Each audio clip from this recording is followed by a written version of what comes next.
Bonjour Adrien Quatennens. Bonjour. Depuis ce matin, seuls les soignants qui ont reçu au moins une dose de vaccin peuvent continuer à travailler. Qu'est-ce que vous dites très clairement à ceux qui ne l'ont pas encore fait? Eh bien, je les encourage à le faire, évidemment, parce que le vaccin, on le sait, fait partie de la solution. Il protège efficacement contre les formes graves, il permet de réduire la contamination. Alors pour autant, moi je suis très opposé au pass sanitaire pour des raisons sur lesquelles on va revenir. Je pense que c'est le contrôle généralisé qui s'instaure et en plus qu'il confère une illusion d'immunité en quelque sorte, parce que beaucoup d'études montrent aussi qu'on peut être vacciné et continuer à se contaminer. En revanche, moi je suis pour la politique dictée par l'Organisation mondiale de la santé, qui est la conviction. Mais pas l'obligation. Absolument pas. Parce que le doute est permis. Et j'observe aussi que dans les pays où on a continué à choisir la carte de la conviction, notamment l'Espagne, on a réussi à vacciner, par exemple là-bas, 100% de la population les plus fragiles. Je pense qu'il faut... Vous parlez de la population générale, oui. Et nous, aujourd'hui, on parle des soignants. En particulier, cette obligation, elle est bienvenue ou pas? Moi, je pense qu'il faut continuer à y aller par la conviction. Ça concerne aujourd'hui peu de soignants. Je crois qu'il y a près de 90% des soignants qui sont vaccinés. Donc, je pense qu'il faut faire le travail auprès des personnes qui ne souhaitent pas se faire vacciner aujourd'hui pour continuer à convaincre. Mais je pense que l'obligation n'est pas la solution. Et qui plus est, ça a des conséquences. C'est cette obligation qui a fait qu'on est à 90%. Soignants, oui. voilà, qu'on a atteint les 90%.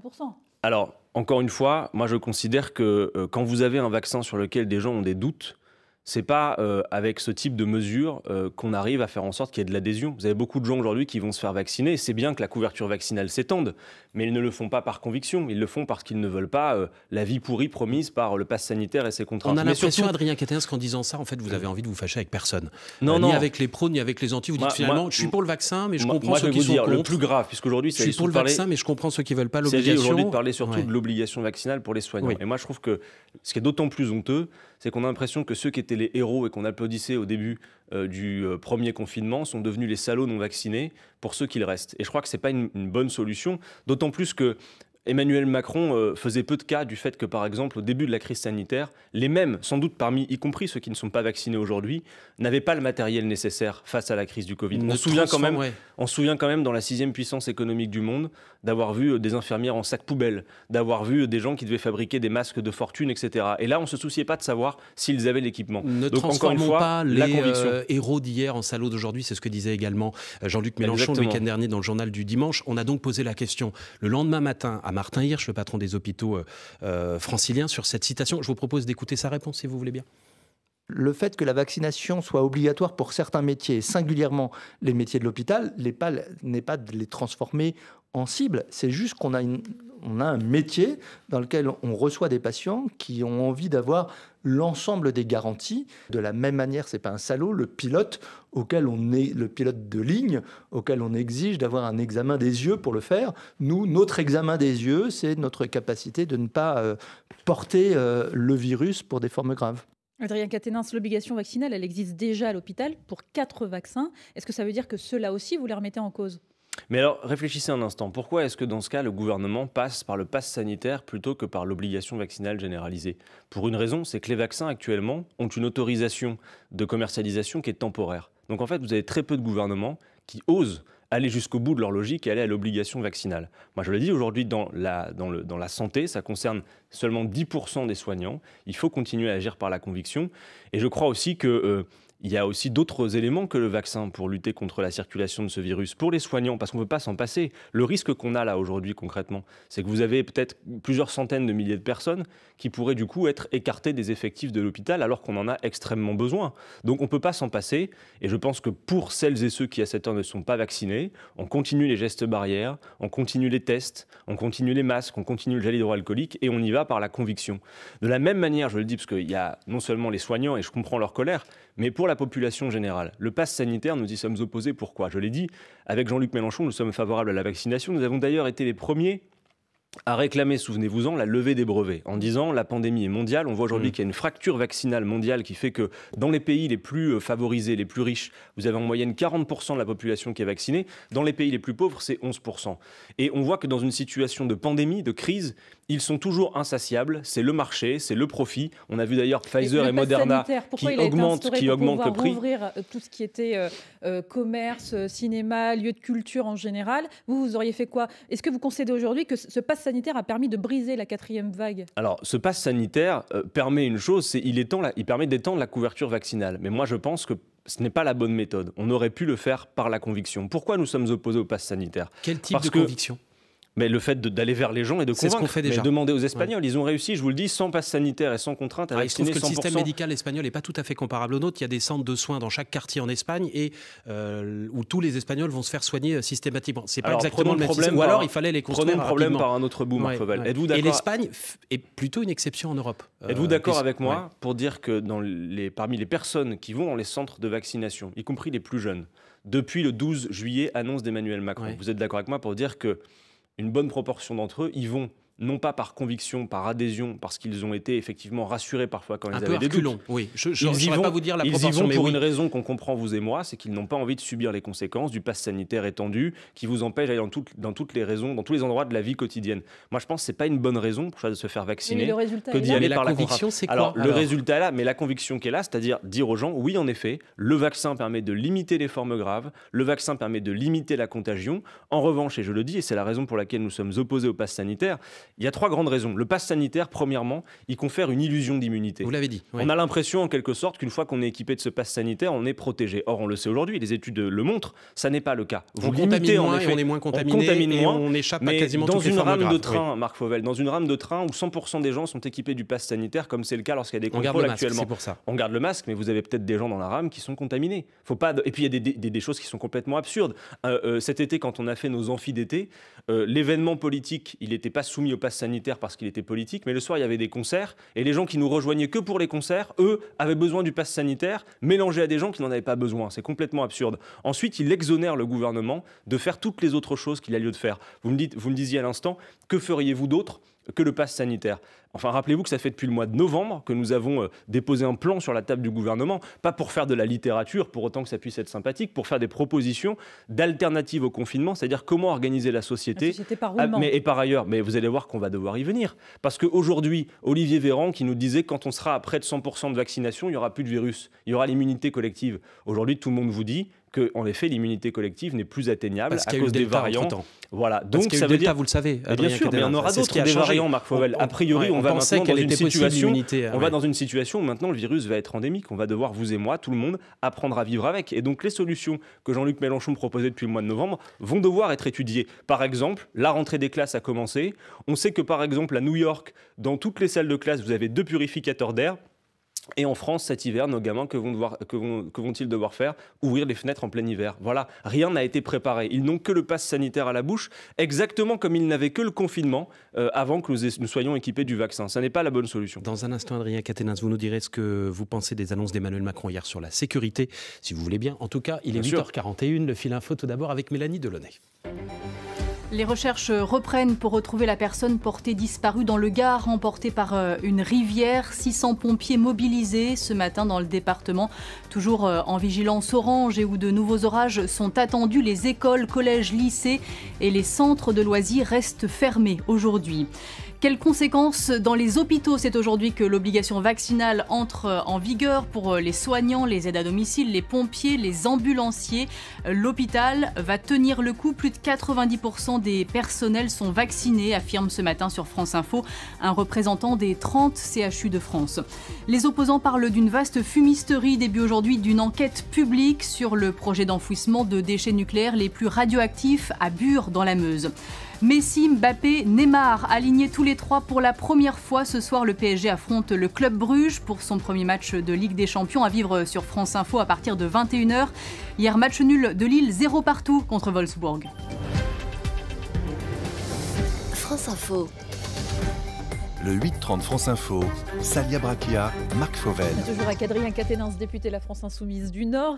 Emmanuel Macron a conclu hier le Beauvau de la sécurité en annonçant plusieurs mesures pour les forces de l'ordre, du changement d'uniforme à la généralisation des plaintes en ligne et en passant par l'augmentation du temps de formation.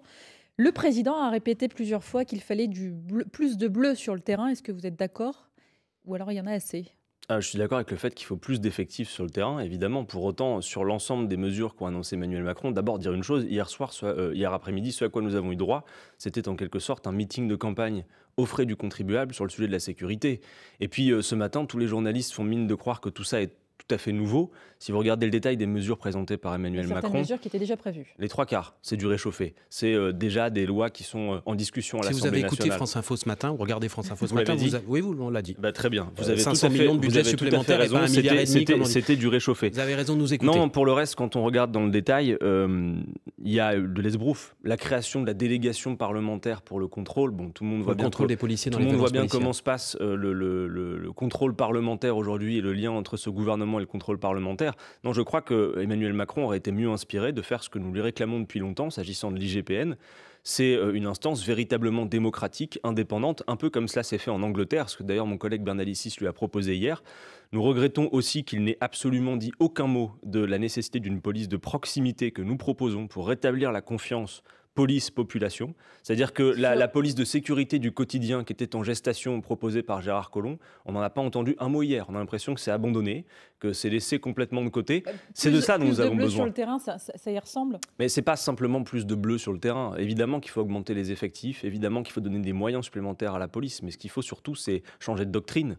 Nous proposons par exemple de dissoudre la BAC, parce qu'on sait qu'il y a un vrai problème entre la population et la BAC et la manière dont c'est apprécié, et d'avoir une police de proximité. Et figurez-vous que, parce qu'on a testé nos mesures programmatiques cet été dans une enquête d'opinion, 60% des Français sont d'accord pour dissoudre la BAC et pour la remplacer, pour instaurer une vraie police de proximité. Et enfin, Emmanuel Macron n'a absolument rien dit de la délinquance qui progresse le plus et qui a un lien avec tous les trafics, trafic d'armes, trafic de drogue, c'est la délinquance financière. La délinquance en col blanc, c'est la délinquance qui, statistiquement aujourd'hui, progresse le plus en France. Adrien Quatennens, Anne Hidalgo, la nouvelle candidate socialiste, veut doubler le salaire des enseignants si elle est élue en mai prochain. Elle veut le doubler d'ici la fin de son quinquennat, en commençant par les plus jeunes.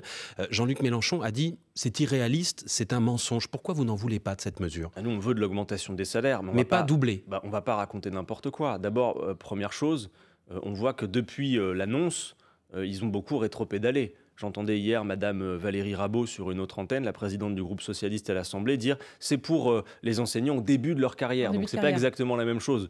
Non, en réalité, si on prenait la proposition maximaliste, le doublement pour tout le monde, c'est 60 milliards. Donc j'ai envie de dire, première chose... Oui, si on le faisait d'un coup et pour tout le monde. Oui, mais j'ai envie de dire, que n'ont-ils fait pendant 5 ans ? Parce qu'ils ne sont pas dupes, les enseignants, les professeurs qui m'écoutent. Ils savent qu'il y a eu un quinquennat avant qui s'appelait le quinquennat Hollande, qui a été Anne Hidalgo n'était pas ministre, à ma connaissance. Non, mais elle était soutien de François Hollande, et puis ses équipes autour étaient également mêlées au donc quinquennat précédent. Donc en gros, vous donnez des leçons de réalisme à Anne Hidalgo en disant les vrais réalistes, regardez, le parti du gouvernement, dans l'équipe d'Anne Hidalgo aujourd'hui, vous avez à peu près tous les gens qui étaient autour de Manuel Valls à l'époque. Donc première chose, les enseignants ne sont pas dupes. Que n'ont-ils fait ? Le quinquennat Hollande, c'est le quinquennat du gel du point d'indice. Donc un peu de sérieux. Je pense que ce type de proposition n'existera plus lorsque nous aurons instauré le droit de révoquer les élus à mi-mandat, qui rappelle à chaque élu que faire des propositions dans une campagne électorale, c'est pas appâter des voix, c'est sérieux. Il faut dire ce qu'on va faire. Donc moi, je vous dis ce qu'on va faire, comme ça au moins les enseignants nous écouteront.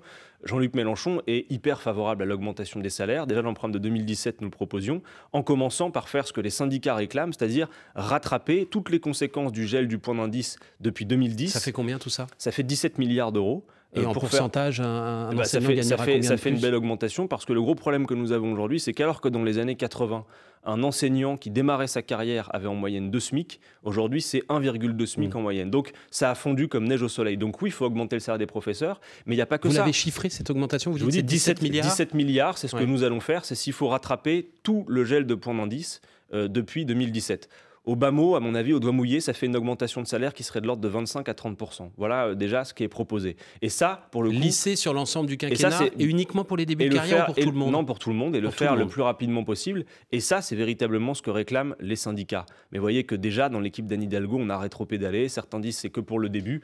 Bref, c'est une occasion de faire parler, mais je pense qu'il faut être sérieux. Ça vous embête pas sur ce point-là d'être sur la même ligne que Jean-Michel Blanquer, de dire c'est pas réaliste, on rase gratis déjà Anne Hidalgo, commence la campagne sur les chapeaux de roue. Le Parti socialiste... Vous avez vu sans doute la une d'un journal que vous lisez peut-être régulièrement, qui est Libération hier. Qui est mal inspiré. Il y avait Anne Hidalgo à droite et Jean-Luc Mélenchon qui est très mal Jean-Michel inspiré, et les Blanquer enseignants ne s'y tromperont pas, je le sais, parce que les enseignants connaissent notre programme.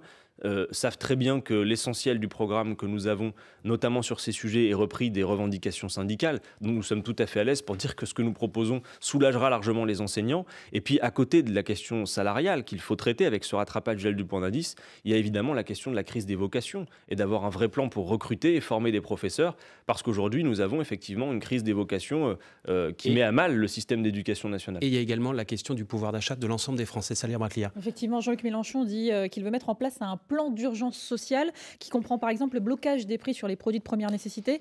Ça concerne quels produits ? Ça concerne tous les produits de première nécessité, en commençant notamment par l'énergie. Songez que le gaz et l'électricité, le gaz vient encore d'augmenter de 10%. La priorité, et ce que propose Jean-Luc Mélenchon, c'est en effet une grande loi d'urgence sociale. On a des lois d'urgence sanitaire, on a des lois d'urgence sécuritaire. Or, la situation du pays est une situation désastreuse sur le plan social. Comment on bloque ces prix ? Mais par la loi, comme on pouvait le faire jusqu'en 1986, ça veut dire décider qu'on peut soulager les Français sur tel ou tel produit de première nécessité. Le gaz, l'électricité, vous savez que les prix sont régulés, on peut donc le faire. Depuis que ça a été ouvert à la concurrence, et alors que les libéraux nous avaient proposé l'ouverture à la concurrence en disant, vous allez voir, magiquement, ça fera baisser les prix. Vous savez que depuis l'ouverture à la concurrence, le gaz, c'est plus 80%, l'électricité, plus 60%. On bloque pendant combien de temps ? On bloque pendant le temps nécessaire, d'ici à ce que nous ayons fait toutes les autres mesures, c'est-à-dire l'augmentation des salaires que nous proposons, parce qu'il faut revaloriser le travail. Et si entre-temps le prix du gaz, par exemple, se remet à baisser, ce qui est possible, qu'est-ce qu'on fait ? On le débloque ? On peut le débloquer à ce moment-là, s'il est à un niveau qui permet véritablement de vivre décemment. Aujourd'hui, le grand problème que nous avons, c'est qu'on ne vit pas avec les bas salaires que nous connaissons dans ce pays. Vous bloquez aussi les prix dans les supermarchés ? On propose en effet de bloquer les prix pour les produits de première nécessité, notamment certains produits alimentaires. Je pense qu'on a vu le prix des pâtes qui a beaucoup augmenté. Voilà. Aujourd'hui, on en est là. Ça veut dire quoi ? Ça veut dire que c'est les producteurs qui vont trinquer ? Ça veut dire que l'État fait le nécessaire, y compris pour compenser s'il le faut auprès des producteurs, mais la priorité absolue, y compris s'il y a de la dépense publique derrière, c'est de faire en sorte que les prix soient bloqués, comme on pouvait le faire par le passé. Vous allez indemniser les producteurs parce que vous allez On pourrait l'imaginer, mais il y a aussi d'autres choses à faire. Par exemple, on pourrait le financer de telle manière que les produits de luxe, on augmente la TVA dessus, et les produits de première nécessité, on la baisse considérablement. C'est quoi un produit de luxe ? Par exemple, quand je dis produits de luxe, c'est par exemple sur les vêtements de luxe, etc. On pourrait imaginer une TVA plus importante sur ces produits et réduire la TVA sur les prix. Mais là où j'insistais, c'est que première nécessité, ils sont déjà sous-taxés, ils sont à 5. Le blocage des prix, c'est l'une des mesures. Mais ce plan d'urgence sociale, il comporte plusieurs mesures, notamment, je l'ai dit, l'augmentation des salaires. Jean-Luc Mélenchon propose le SMIC à 1 400 €. 76% des Français sont d'accord. On propose également de geler les dividendes des actionnaires dans cette période de crise. Là, vous leur prenez 50 milliards d'euros, c'est ça, c'est ce que dit Jean-Luc Mélenchon. On a vu que dans la période de crise, du CAC 40. il y a eu 51 milliards de surplus, d'accord ? C'est-à-dire que même si on les captait par l'impôt, 51 milliards, il leur reste des niveaux qui sont comparables à avant la crise. En gros, la philosophie, c'est de dire pas de profit sur la pandémie. Je vais vous faire bondir, Adrien Caténas, mais vous ne pensez pas que les entreprises, si vous leur prenez d'un coup 50 milliards, c'est-à-dire l'ensemble de leurs bénéfices faits sur l'année, elles vont aller s'installer ailleurs ? Mais attendez, c'est 140% de leurs bénéfices. Ce que ça veut dire, le fait de distribuer... Ce sont des entreprises qui aujourd'hui peuvent se déplacer d'un pays à un autre. Alors, c'est là que vous nous connaissez mal. C'est que dans le programme, nous avons aussi une mesure qui s'appelle... Vous allez aussi taxer les entreprises à l'étranger. L'impôt universel. Bah oui, vous savez que les Américains font ça. Les Américains ont dans les services des gens qui vérifient en effet si vous êtes installé ailleurs pour des raisons fiscales et vous payez la différence. Donc j'ai envie de dire, elles peuvent aller où elles veulent, elles devront payer la différence parce que nous y avons pensé aussi. La différence entre le taux d'imposition dans le pays où elles sont installées et le taux d'imposition français. Merci, vous avez tout compris. Ça veut dire qu'on paiera quand même c'est exactement ça. Non, mais tout le reste. Mais par ailleurs, avec tout ce que nous avons à proposer en matière de bifurcation écologique de notre économie, avec Jean-Luc Mélenchon, les entreprises auraient de la visibilité sur les secteurs dans lesquels il s'agit d'investir, sur ce qu'il conviendrait de faire pour demain. Ce n'est pas simplement la rapacité à court terme. Oui, il est normal de considérer que quand 45% des Français ont perdu des revenus pendant cette crise, quand vous avez un Français sur 3 qui a du mal à payer son loyer, un Français sur 3 qui n'est pas parti en vacances ni même une seule fois en week-end pendant toute la période de crise, un Français sur 5 qui déclare devoir sauter un repas. C'est l'urgence sociale dans le pays. Et on n'en parle pas assez parce que tout est fait pour discuter d'autres sujets, évidemment, et éviter cette grande question-là. Et le pire, c'est que dans cette période-là, les milliardaires français ont accru leur fortune de 230 milliards. Vous savez, juste d'un mot, M. Macron arrive à la fin de son quinquennat, c'est l'heure d'en faire le bilan. Et moi, le bilan de M. Macron, je le résume en très peu de mots. Emmanuel Macron est arrivé au pouvoir en 2017. Les 500 familles les plus riches de France possédaient 570 milliards d'euros. bientôt, ce patrimoine aura doublé sous l'effet du quinquennat de M. Macron. Dans le même temps, quand il est arrivé au pouvoir, il y avait 9 millions de Français sous le seuil de pauvreté. Il y en aura bientôt 12. Donc oui, c'est le président des riches. Et il y a l'urgence. Non mais c'est pas la crise sanitaire qui fait que M. Macron a supprimé l'ISF. L'ISF d'ailleurs, dont Mme Hidalgo a été interrogée chez vos confrères de France Inter hier. Il y a un auditeur qui lui a dit, Mme Hidalgo, est-ce que vous allez rétablir l'impôt de je crois qu'elle ne le rétablira pas. On ne va pas partir sur l'ISF. 8h52, Adrien Quatennens, le fil info, Mélanie Delaunay. Et on poursuit dans un instant. L'Hérault, la Drôme, l'Ardèche et le Gard maintenus en vigilance orange alors qu'on attend de nouveaux orages sur ce département où les sols sont déjà saturés d'eau par les pluies diluviennes d'hier. 1500 familles n'ont pas de courant. Les établissements scolaires du Gard restent fermés aujourd'hui. L'état de catastrophe naturelle sera déclaré la semaine prochaine. Plus de 90% de vaccinés dans les hôpitaux français. C'est aujourd'hui que s'applique l'obligation vaccinale, au moins une dose pour pouvoir continuer à exercer. Pour 2 700 000 professionnels concernés, tous les personnels des hôpitaux, mais aussi les ambulanciers, pompiers ou aides à domicile. C'est un temps fort de la politique européenne. Ursula von der Leyen, la présidente de la Commission européenne, prononce ce matin à Strasbourg son discours sur l'état de l'Union où il sera question de l'épidémie de Covid, mais aussi de géopolitique après le retrait américain d'Afghanistan. Pelé sort de soins intensifs, l'ancienne légende du foot, opéré d'une tumeur au côlon à 80 ans. Il se dit prêt à jouer 90 minutes plus les prolongations. Eux seront sur la pelouse ce soir, les footballeurs du Paris Saint-Germain à Bruges pour débuter la Ligue des Champions. Lille n'a pas réussi à gagner hier soir contre Wolfsburg, match nul 0 partout. France Info. Le 8-30 France Info, Salia Braquia, Marc Fauvel. Bonjour avec Adrien Quatennens, député de la France Insoumise du Nord. À défaut d'incarner l'union de la gauche, Jean-Luc Mélenchon veut incarner l'union populaire. Qu'est-ce que c'est l'union populaire ?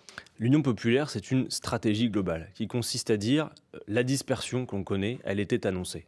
On vous l'a dit très tôt, on savait, malgré les réunions de M. Jadot et M. Faure, qui bras dessus, bras dessous, promettaient un candidat commun. On voit bien que c'est plus l'ordre. On voit bien que c'est plus l'ordre du jour aujourd'hui. L'union populaire, c'est le fait de dire ce qu'il faut, c'est convaincre sur un programme. On a vérifié cet été, je le dis en usant une enquête d'opinion, que les mesures les plus structurantes du programme de Jean-Luc Mélenchon, l'avenir en commun, sont plébiscitées par les Français. Elles sont plébiscitées. Les mesures, oui, mais pas le candidat. Alors justement, donc comment on fait pour traduire une adhésion dont les sondeurs nous disent elle est extrêmement majoritaire à un programme en intention de vote ? Il y a deux solutions. Soit les Français ne connaissent pas assez vos solutions, soit il y a un problème d'incarnation. Alors, ce que nous a dit, la solution que vous retenez, ce que nous a dit l'Institut en l'occurrence, c'est, il nous dit le principal problème que vous avez, le principal défi pour vous, c'est qu'on parle des thèmes que vous portez. C'est-à-dire tant que la campagne sera, et c'est pour ça que parfois on enfonce les portes à coups de pied, quand la campagne sera exclusivement sur les questions de sécurité, d'identité, on peut en parler, mais peut-être y consacrer un peu moins de temps d'antenne et parler de la vraie question. D'ailleurs, il n'y a pas d'ordre public possible sans justice sociale. Donc il faut bien aussi prendre la question sociale et la mettre au cœur. C'est un programme qui est un programme de rupture. Et moi, je crois que dans 8 mois, le choix qui est proposé aux Français se résume de cette manière. C'est la continuité avec celles et ceux interchangeables qui vont appliquer avec plus ou moins de zèle les directives de la Commission européenne, ou la rupture avec le seul candidat qui propose de redonner véritablement le pouvoir au peuple par le passage à la 6e République, qui propose, parce qu'il a compris que les promesses étaient souvent éculées, le droit de révoquer les élus. Les propositions de Jean-Luc Mélenchon, les vôtres, en fait, on les connaît depuis un petit moment. Ouais. C'est pas la première fois que Jean-Luc Mélenchon est candidat à l'élection présidentielle. Ça fait plus de 10 mois qu'il est candidat officiellement, et pourtant il fait 11% dans les intentions de vote. Alors, regardez, moi j'ai regardé encore ce matin avant de venir où nous en étions lors de la fois précédente, au même moment, c'est-à-dire au mois de septembre 2016. On était au même étiage. Et vous vous souvenez qu'après, ce qui s'est passé, c'est que dès le mois de mars, donc finalement très tard dans la campagne présidentielle, on est passé en un mois de 13 à 19%. Il n'y avait pas de candidat communiste à l'époque. Aujourd'hui, il est crédité de 2 à 3%. Évidemment, il y a des dispersions qu'on aurait pu éviter. C'est clair que le bloc populaire que nous constituons avec le Parti communiste c'est lui français, ou c'est vous Fabien Roussel. Écoutez, moi j'étais à la fête de l'Humanité ce dimanche. Les gens ne comprennent pas que ce qui a été possible en 2012 et 2017 ne le soit plus en 2022. Donc la question mérite d'être posée et j'espère que là-dessus tout n'est pas terminé.